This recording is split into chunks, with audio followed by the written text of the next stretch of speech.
السلام علیکم دوستو، اردو کلاسک چینل پر خوش آمدید۔ آئیے سنتے ہیں رنگ آسماں قسط نمبر 92۔ معزز سامعین، آپ سے امید کی جاتی ہے کہ ویڈیو کو لائک کریں اور چینل کو سبسکرائب بھی کر دیں، شکریہ۔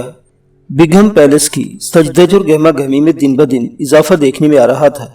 وجہ ملکہ وکٹوریہ کی سالگرہ کی تقریب تھی، حالانکہ ابھی اس میں لگ بھگ 1 ماہ کا عرصہ باقی تھا۔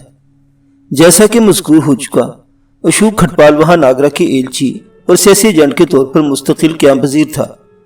چیتن شرما کے ساتھ رات گئے تک مہارانی نجو بائی کی متوقع آمد اور ان کے لیے دعوت نامے کے حصول سے لے کر سوجنا کی تلاش تک سارے معاملات زیر بحث آ چکے تھے۔ اشوک ایک زیرک دماغ شخص تھا، یہ عہدہ اسے یوں ہی نہیں مل گیا تھا۔ چیتن شرما کی آمد اور اس کے ساتھ پیش آنے والے حالات سے متعلق آگاہی کے بعد سے اسے اپنی پھرتیاں تیز کر دی تھی۔ سب سے پہلے اس نے ملکہ عالیہ کے پرسنل سیکرٹری اور چند دیگر معتبرین کے تعاون سے ہندوستانی ریاست ناگرہ کی مہارانی نجو بائی کے نام نہ صرف شاندار دعوت نامہ حاصل کر لیا تھا، بلکہ اس کی سرکاری حیثیت کو بھی مضبوط بنانے کے اقدامات کر چکا تھا، کیونکہ اس عالیشان تقریب میں پورے ہندوستان کے راجہ مہاراجہ اور رانیوں مہارانیاں اپنے پورے جاہو جلال اور اپنے وفد کے ساتھ شریک ہونے والے تھے۔ اب مسئلہ سوجنا کی تلاش کا تھا، جو اپنی جگہ ایک بڑا ہی گمبھیر مسئلہ تھا۔ وہ جانتا تھا کہ نجو بائی اپنے 2 اہم مقاصد کے ساتھ ہندوستان سے انگلستان آ رہی تھی۔ پہلا مقصد تو اس کا ملکہ عالیہ کے حضور اپنی مہارانی کی حیثیت کو سرکاری طور پر مسلمہ بنانا تھا، اور دوسرا اپنی لاڈلی جوان بیٹی کی تلاش تھی۔ چونکہ اشوک کھٹپال کو راج محل ناگرہ کے ٹپا خانے سے وہاں کے ایک ایک واقعے کی خبر ملتی رہتی تھی، لہٰذا وہ یہ اندازہ کر سکتا تھا کہ مہارانی سب سے پہلے اس سے سوجنا کے بارے میں ہی دریافت کرے گی کہ اب تک اس نے کیا کیا، جبکہ چیتن شرما بھی سارے واقعات و حالات سے اچھی طرح واقف تھا اور اس نے اسے سوجنا کے متعلق ساری معلومات دے رکھی تھی۔ دونوں کے درمیان سوجنا کی تلاش سے متعلق یہی طے پایا تھا کہ سوجنا کی تلاش کے سلسلے میں وہ دونوں کوئی دقیقہ فروغ گزاشت نہیں کریں گے۔ یہ کام چونکہ خفیہ اور حساس نوعیت کا تھا اور کافی رازداری کا متقاضی بھی، اسی لیے سر دست اس اہم کام کا بیڑا چیتن شرما نے ہی اٹھایا تھا، جس کے لیے اشوک نے اسے اپنے مرتبے کا فائدہ اٹھاتے ہوئے کچھ خصوصی نوعیت کے کاغذات اور اجازت نامے جاری کروا دیے تھے، جس پر بگھم پیلس کی خصوصی مہر لگی ہوئی تھی۔ نیز وہ ساری سہولیات بھی اس نے چیتن شرما کو دے رکھی تھی، تاکہ اسے سوجنا کی خفیہ تلاش کے سلسلے میں کسی قسم کی دشواری کا سامنا نہ ہو۔ یوں چیتن شرما نے سوجنا کی تلاش شروع کر دی۔ اس نے اپنی عقل و ذہنی فراست کے مطابق یہ بھی طے کیا کہ اسے اب صرف سوجنا کو ہی نہیں بلکہ شفیق اور رابرٹ کے چہروں کو بھی ذہن میں رکھنا ہے، کیونکہ وائٹ فالکن نامی اس مسافر بردار بحری جہاز میں سوجنا کے ساتھ یہ 2 افراد بھی تھے۔ رابرٹ تو خیر سوجنا کے ساتھ ہی نتھی رہا تھا، البتہ شفیق کا معاملہ اس سے الگ سے ہی لیکن مختلف نہ تھا، کیونکہ وہ بھی سوجنا میں دلچسپی رکھتا تھا۔ اب چیتن شرما نے یہ طے کیا کہ اگر رابرٹ کہیں نظر آ جاتا ہے تو اس کا تعاقب کر کے سوجنا کا سراغ لگایا جا سکتا ہے، بلکہ کوئی بعید نہیں اسے گرفتار بھی کروا دیا جائے۔ البتہ شفیق کے سے یوں تلاش تھی کہ وہ بھی سوجنا سے خاص دلچسپی رکھے ہوئے تھا، اس لیے ہو سکتا ہے کہ اس نے سوجنا کا سراغ لگا لیا ہو یا کسی ایسی ہی کوشش میں ہو۔ بہرکیف چیتن شرما کا اگلے روز سے یہی معمول بن گیا کہ وہ صبح نکلتا اور رات گئے تک لندن میں ان تینوں کی تلاش میں مارا مارا پھرتا۔ اسے اس بات کو تو پورا یقین تھا کہ وہ تینوں اسی شہر میں ہیں۔ اس نے اپنی تلاش کو 3 اوقات اور مراحل میں بانٹ رکھا تھا۔ صبح کے وقت وہ بازاروں میں مٹر گشت کرتا رہتا، کیا خبر سودا سلف کے لیے تینوں مذکورہ افراد میں کوئی نکلا ہو۔ پھر دوپہر کو وہ آرام کرتا، اس کے بعد 5 بجے شام میں وہ پبلک پارکس کا رخ کرتا، رات میں نائٹ کلبوں میں پینے پلانے کے بہانے گھس جاتا۔ یوں چیتن شرما کی یہ زبردست حکمت عملی کام آ گئی۔ اس روز اس کی باری پیراڈائز نائٹ کلب جانے کی تھی۔ چیتن شرما نے سرد موسم کی مناسبت سے گرم کپڑے پہنے ہوئے تھے، بارشوں کا بھی موسم تھا، اس لیے اس نے ایک چسٹر بھی چلا رکھا تھا، جو اس کے دبلے پتلے مگر دراز قامت پر ایسا ہی لگ رہا تھا جیسے کسی نے ہینگر پر بڑا سا کوٹ ٹانگ دیا ہو۔ اس نے ہیٹ بھی پہن رکھا تھا۔ وہ اسٹول پر ایسے رخ پر بیٹھا تھا کہ بیک وقت حال اور دروازے پر نظر رکھ سکے۔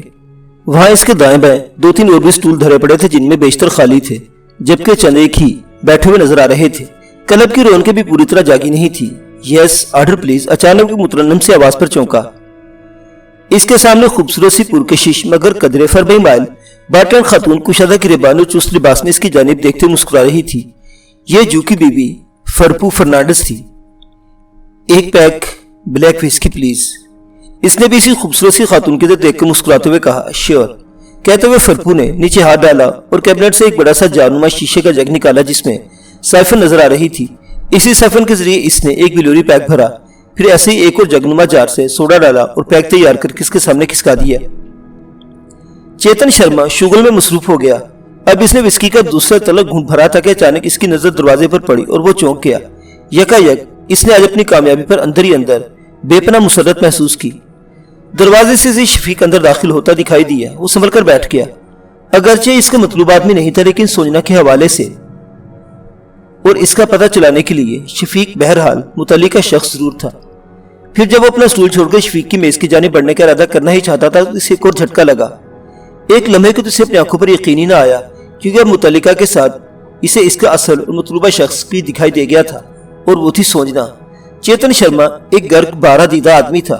اس نے جلد بازی سے کام لینا مناسب نہیں سمجھا۔ وہ پہلے حالات کو پوری طرح پرکھ لینا چاہتا تھا۔ کامیابی تو اپنی سے سامنے ہی نظر آ گئی تھی، اس لیے وہ اسی طرح چپکا بیٹھا انہیں آپس میں باتیں کرتا ہوا دیکھتا رہا۔ شام کا وقت تھا۔ شفیق اپنے کمرے میں بیٹھا تھا اور اس کے دل و دماغ میں رابرٹ کی باتیں ابھی تک گونج رہی تھی۔ باقی سب لوگ حسب سابق لاؤنج میں میز کرسیاں ڈالے شام کی چائے پینے میں مصروف تھے۔ شفیق کی کمی کو سبھی لوگ محسوس کرتے تھے۔ وہ بہت ہی کم ان کے ساتھ بیٹھتا تھا۔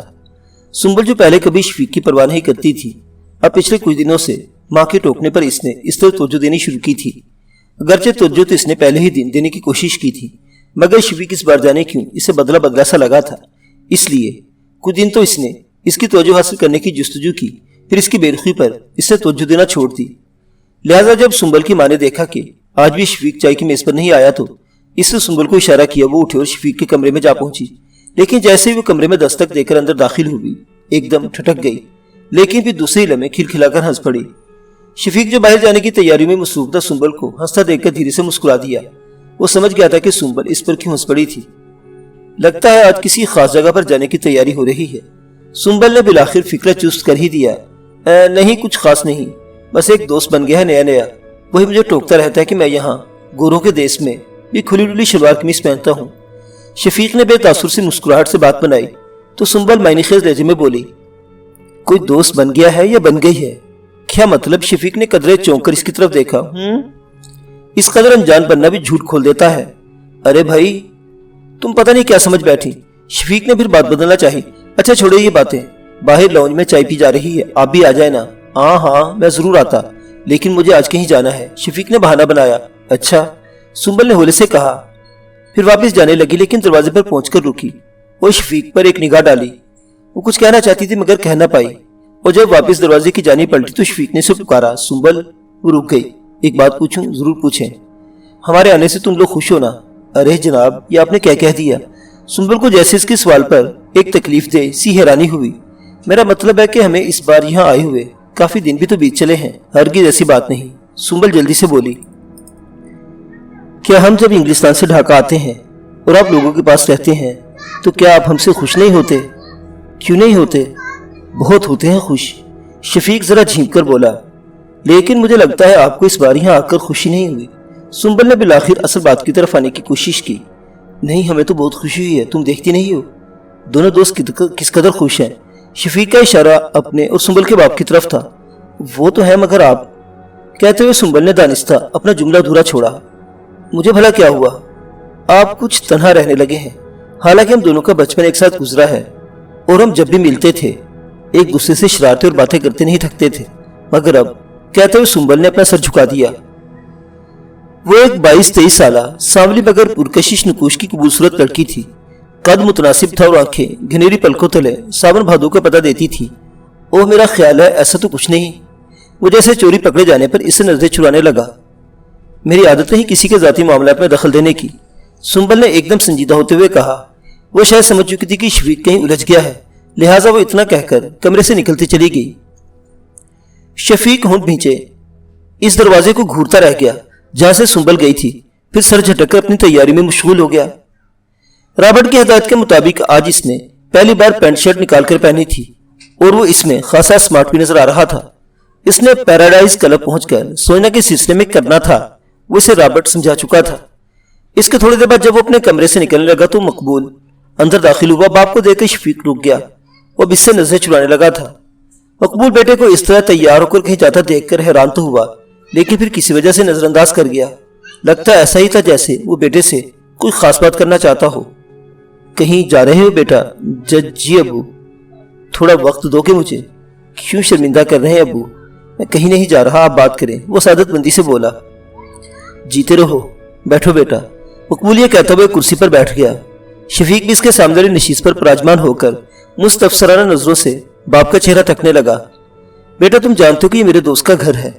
مشتاق میرے بچپن کا دوست ہے اور ایک اچھا انسان بھی۔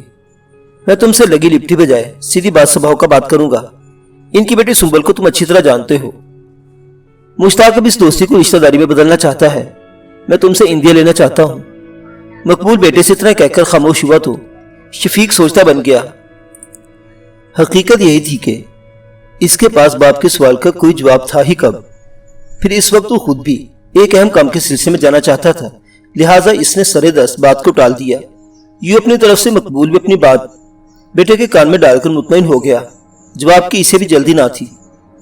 شفیق باہر نکلا۔ رات ابھی زیادہ گہری نہیں ہوئی تھی۔ لندن کے آسمان پر بادل چھائے ہوئے تھے جو کسی بھی وقت برسنے کے لیے بالکل تیار تھے۔ ٹھنڈی ہوا چل رہی تھی، تاہم اس میں خوشگواری کا تاثر تھا۔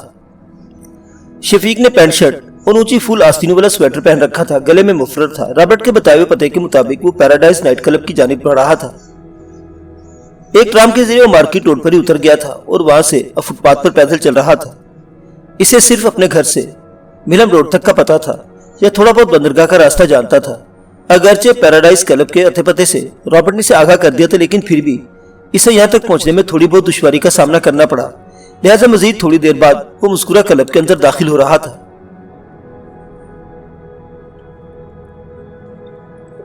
کلب اس کے لیے ایک ایسی ناروا جگہ تھی جہاں وہ کبھی بھی جانا پسند نہیں کر سکتا تھا اور نہ ہی اس کا مزاج تھا، لیکن معاملہ محبت کا تھا اور دل مجبور تو کرہن وہ اندر داخل ہو ہی گیا۔ بار کاؤنٹر پر جا کر بیٹھنے کے بجائے اس نے ایک کونے والی میز کا انتخاب کیا تھا۔ جلدی سے اندازہ ہو گیا کہ یہ کام سے چھوٹا سا کلب تھا جہاں ہلکے پھلکے انداز میں کوئی گلوکار مرد یا عورت گیت گاتی تھی یا تھوڑا بہت ڈانس کر لیتی تھی۔ کلب زیادہ بڑا بھی نہ تھا، ایک ہی ہال روم تھا جہاں فرش فلر اور رنگین مزاج جوڑے ایک دوسرے میں کھوئے ڈانس میں مصروف تھے۔ ہلکی موسیقی چل رہی تھی جو کبھی تیز ہو جاتی، اور دوسرا روم پوکر وغیرہ کے لیے مخصوص کیا گیا تھا۔ یہاں پیلے پرانے کے لیے شراب کے علاوہ صرف سوڈا لائم مل جاتا تھا یا پھر بیئر۔ وہ جیسے ہی کرسی پر بیٹھا ایک ویٹریس فوراً اس کے قریب آ گئی۔ وہ شراب کا رسے تو نہیں تھا، لیکن کبھی کبھار دوستوں کی کسی خاص محفل میں ایک آدھ پیگ لے لیا کرتا تھا۔ تاہم اس نے سوڈا لائم کا آرڈر دے دیا۔ ویٹریس کو تھوڑی سی حیرت ہوئی اور وہ غور سے اس کا چہرہ تکنے لگی تو شفیق بھی سے پلکیں چپکائے بغیر گھورنے لگا۔ وہ گڑبڑا کر پیچھے ہٹ گئی اور ذرا ہی دیر بعد جب وہ اس کی میز پر سوڈا لائم کے گلاس رکھنے لگی تو اس کی نرم و نازک کلائی پکڑ لی اور مسکرا کر بولا، کیا تم میرے ساتھ تھوڑا سا وقت گزار سکتی ہو؟ میں دراصل یہاں نیا ہوں اور تنہا بھی۔ ویٹریس کے گداز ہونٹوں پر بھی یکدم مسکراہٹ چمک گئی، تاہم بولی، ہندوستانی ہو؟ وہ اس کے اجنبی لہجے کی انگریزی اور سانولی رنگت کو شاید پہلے ہی بھاپ گئی تھی۔ یقیناً، شفیق نے مسکرا کر جواب دیا۔ ویٹریس نے آہستگی سے اپنی کلائی چھڑائی اور بولی، تم میرے ساتھ کتنا وقت گزارنا چاہتے ہو؟ کہ اپنے ساتھ کہیں لے جانے کا ارادہ ہے؟ دونوں باتیں ہو سکتی ہیں، جو تم پسند کرو، شفیق نے اسے آنکھ مار کر کہا۔ اس کا یہ مزاج نہ تھا، لیکن مجبوری تھی۔ میں اس وقت اور فوری طور پر تمہارے ساتھ کہیں نہیں جا سکتی۔ ہاں البتہ ٹرپ کا موڈ ہے تو ادھر ہی کلب کے کونے میں چند کمروں کی قطار بنی ہے، وہاں چلتے ہیں، مگر کچھ دیر بعد۔ لیکن وہ کہتے کہتے رکی۔ لیکن کیا؟ شفیق نے سوالی نظروں سے اس کے گورے چٹے چہرے کی جانب دیکھا۔ تم عجیب آدمی ہو، پیتے ہو سوڈا لائم اور شوق رکھتے ہو سیناؤں کا۔ شفیق تھوڑا گڑبڑا سا گیا۔ لڑکی کی بات غلط بھی نہیں تھی، تاہم اس نے ذرا سنبھل کر جواب دیا، ایسی تو بات نہیں، میں کبھی کبھی سوڈا لائم کے بعد ایک دو پیگ وسکی کے لگاتا ہوں، ایسے میں نشہ تیز کرنے کے لیے کرتا ہوں۔ او آئی سی، ویٹریس بولی اور پھر اسے انتظار کرنے کا کہہ کر چلی گئی۔ اس کے جانے کے بعد وہ سوڈا لائم کی چسکیاں لینے لگا اور کچھ سوچتا رہا کہ اچانک ایک شناسا سی آواز اس کی سماعتوں سے ٹکرائی۔ ہیلو، میرا خیال ہے تمہیں میرے یہاں بیٹھنے پر کوئی اعتراض نہ ہوگا۔ شفیق نے چونک کر دیکھا، سامنے چیتن شرما کھڑا تھا۔ اس کے پتلے ہونٹوں پر عجیب سی مسکراہٹ رقصاں تھی۔ اس نے اپنے دکھوں کو کسی ناسور کی طرح کاٹ کر پھینک دیا تھا۔ اب جو تھوڑی بہت کسک اس کے اندر کہیں ابھری بھی تھی تو وہ اسے تھپک کر سلا دیتی تھی کہ اب اس کا کوئی فائدہ بھی نہ تھا، ماں سوائے خود کو کمزور اور بے حوصلہ کرنے کے۔ لیکن دیکھا جاتا تو وہ اب بھی اپنے روایتی بھولپن اور سادہ لوہی کا مظاہرہ کر رہی تھی۔ نہیں جانتی تھی کہ بعض دکھوں کی جیون کتھا کچھ اور ہی نوعیت کی ہوتی ہے، بعض جان لیوا ناسور کاٹ کر نکال پھینکنے سے بھی ختم نہیں ہوتے، کچھ دنوں تک افاقہ ضرور رہتا ہے۔ اس رات کلب میں رابرٹ سے مدبھیڑ اور بد تہذیبی پر اس کا غصہ اور نفرت سے رابرٹ کے چہرے پر شراب کا بھرا پیگ الٹنا اسے اچھا لگا تھا۔ یہ بھی کہ اس جرت کے ساتھ ہی اس نے رابرٹ سے زندگی میں پہلی بار اپنی نفرت کا اظہار بھی کر ڈالا تھا۔ یہی نہیں، وہ اس رات کافی دیر تک رابرٹ کی حیرت، جھلاہٹ بھرے غصے اور بے بسی سے بھی ہیز اٹھاتی رہی تھی۔ بعد میں اس نے خود اپنے آپ پر بھی حیرت ہوئی تھی کہ اس نے اتنی جرأت کا مظاہرہ کیسے کر لیا تھا، یا پھر شاید اس کے اندر کی وہ عورت جاگ اٹھ گئی تھی جس سے محبت کے بدلے میں نفرت اور دھوکہ ملا تھا، جو ایک عورت کو زخمی ناگن بنا دیتی ہے۔ رابرٹ کے جھوٹے سارے کے بعد اسے فرقو، جو اور رینڈی کا سارا مل چکا تھا، اور وہ دیکھنا چاہتی تھی کہ اب وہ اس کے ساتھ کیا کرنے والے تھے۔ اب تک تو وہ اس کے ساتھ اچھے تھے، وہ بھی تب تک انہی کے ساتھ رہنا چاہتی تھی جب تک کہ وہ خوش تھی۔ اس کے پاس اور کوئی راستہ بھی کہاں بچا تھا پناہ کا، مگر ایک ایسے راستے کی وہ متمنی ضرور رہنے لگی تھی جس کی بقا کو یقینی بناتا رہے۔ شفیق کی صورت میں سے یہ راستہ نظر تو آتا تھا، لیکن جانے کیا بات تھی کہ اس کا دل اس کی جانب مائل نہیں ہوتا تھا۔ وہ اسے صرف اس حد تک پسند کرتی تھی کہ وہ اس کے ساتھ ہمدردی اور اس کی دادرسی کرتا تھا۔ اس رات سوجنا نے اپنی اس جزوی سی فتح پر خوب جام اٹھائے تھے۔ قلم میں آنے کے بعد اسے ہر طرح کی آسائش میسر تھی۔ جو کی چلترکار بیوی فرپو نے اس کی خوب بننے لگی تھی، اس کا خیال بھی بہت رکھتی تھی۔ اسے گانے اور چند دیگر سروں کے اسرار و رموز بھی سمجھانے شروع کر دیے تھے۔ فرپو ایک گھاگھر پروفیشنل عورت تھی۔ اس نے سوجنا کے گلے کا قدرتی سوز و گداز محسوس کر لیا تھا۔ قلم میں جو گلوکارائیں آتی تھیں ان کے بہت نخرے ہوتے تھے، پیسے بھی زیادہ لیتی تھی، گاتی کیا تھی بس گنگنا لیتی تھی۔ اس قلم میں یہی کافی سمجھا جاتا تھا۔ یوں فرپو نے سوجنا کی ٹریننگ شروع کر دی تھی۔ فرپو ماضی میں خود بھی اس فیلڈ سے تعلق رکھ چکی تھی۔ سوجنا خود بھی ان کے ساتھ رہنا چاہتی تھی۔ یہ کام سیکھنا اور کرنا اسے بھی اچھا لگا تھا۔ وہ خود بھی یہی چاہتی تھی کہ اپنے ماضی کو بھلا کر اب ایک نئی زندگی کا آغاز کرے اور اپنی ہی غلطی سے چھوڑی ہوئی ایک نئی اور ہنگامہ خیز پر آسائش زندگی دوبارہ حاصل کرنے کی کوشش کرے۔ کلب کے اوپر چند رہائشی کمرے تھے۔ فرپو جو کا گھر اسی علاقے میں تھا، جبکہ کلب کے کچھ ملازمین انہی کمروں میں مقیم تھے، جن میں سے ایک کمرہ سوجنا کو دے دیا گیا۔ وہ وہاں تنہا رہتی تھی اور خوش تھی۔ رینڈی کی بیوی اسے چھوڑ کر جا چکی تھی، اور وہ چونکہ اکیلا تھا اس لیے وہ بھی کلب کے رہائشی کمروں میں مقیم تھا۔ سوجنا اپنی اجازت کے بعد آرام کر رہی تھی اور رات کا آغاز ہوتے ہوئے نیچے اتری تو اچانک اس کی نگاہ ایک کونے والی میز پر بیٹھے نوجوان پر پڑی تو وہ چونک گئی۔ وہ شفیق کو پہچان چکی تھی۔ اس کے قدم آخری زینے پر ہی رک گئے تھے۔ وہ اسی طرح چند ثانیے کے لیے کچھ سوچتی رہی، پھر اس کے لبوں پر ہلکی سی مسکراہٹ ابھری۔ وہ اس کے قریب چلی گئی۔ وہ میز پر اکیلا بیٹھا تھا۔ تو تم یہاں بھی آ گئے، اس نے مترنم سی آواز اور مسکراتے لہجے میں گمسم سے بیٹھے شفیق سے کہا تو وہ ایک دم چونک پڑا۔ ذرا ہی دیر بعد دونوں گھل مل گئے اور پہلے کی طرح دوستانہ انداز میں آپس میں باتیں کرنے لگے۔ ان دونوں کے ساموں گمان میں بھی نہ تھا کہ بار کاؤنٹر کے پاس چیتن شرما اسٹول پر بیٹھے انہیں گھور رہا تھا۔ تمہیں یقیناً یہاں کا پتہ اسی دغا باز نے دیا ہوگا، سوجنا نے شفیق سے کہا۔ اس کا اشارہ رابرٹ کی طرف تھا۔ ہاں، شفیق نے اس بات میں سر ہلاتے ہوئے کہا۔ سوجنا سے ملتے اس کا دل مسرت کے بے پایاں احساس تلے دھڑکنے لگا تھا۔ میں تم سے جھوٹ نہیں بول سکتا، کہتے پھر اس نے اس رات والی ساری گفتگو اور رابرٹ سے اچانک ملم روڈ والے فلیٹ میں ملاقات کے بارے میں بتا دیا۔ سوجنا کے چہرے پر زہریلی مسکراہٹ ابھری اور وہ اسی لہجے میں بولی، میں اس کی چالاکی سمجھتی ہوں۔ وہ اب تمہارے کندھے پر بندوق رکھ کر چلانا چاہتا ہے۔ یہ میں بھی سمجھ رہا ہوں، شفیق نے کہا، لیکن میرا مقصد صرف یہ پتہ چلانا تھا کہ رابرٹ سے لڑائی کے بعد اب تم کہاں چلی گئی ہو۔ پھر چند لمحے توقف کے بعد وہ بولا، کیا تم ایسی گندی جگہ رہنا پسند کرو گی؟ تو اور کہاں جاتی میں؟ سوجنا نے رنجور سی آواز میں کہا۔ جن کم نصیبوں کی بے پتوار نہ ہو یہ بیچ منجھار میں پھنس جائے تو ان کے لیے تنکے کا سہارا بھی کم نہیں ہوتا۔ اس کے حسین اور معصوم چہرے پر کرب اور دکھ کی پرچھائیوں نے شفیق کو بھی آزردہ خاطر کر دیا۔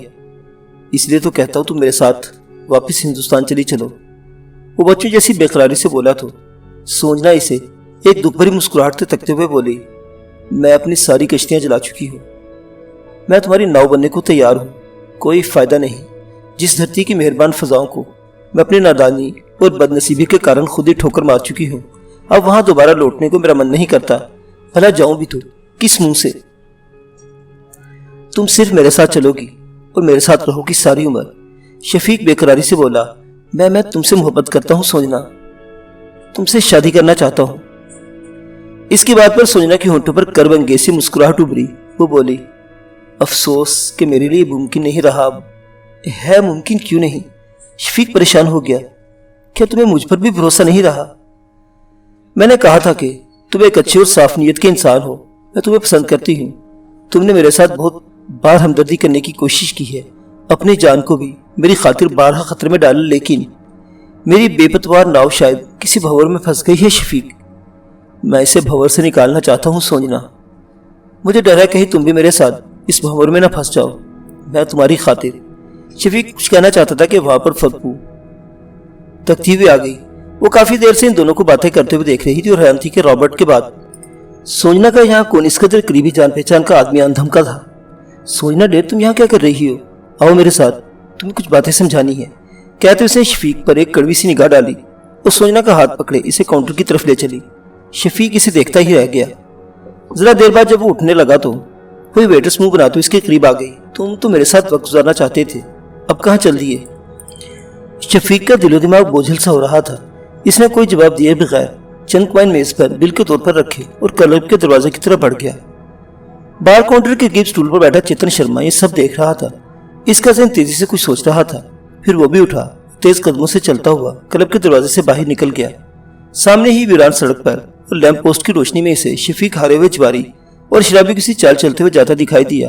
ارے ٹھہرو ذرا، اس نے عقب سے اسے آواز دی۔ شفیق رک گیا۔ چیتن شرما اس کے قریب پہنچا تو ایک اور شخص لمبے لمبے ڈھک برتن کے قریب آ گیا، جسے دیکھ کر وہ دونوں ہی چونکے تھے۔ یہ رابرٹ تھا جس نے شفیق کے تعاقب میں رہنے کا ارادہ باندھے رکھا تھا اور اب وہ ان کے قریب آ کر کھڑا ہو گیا تھا۔ وائٹ فالکن کے یہ تینوں حریف ایک عجیب موڑ پر یکجا ہو چکے تھے۔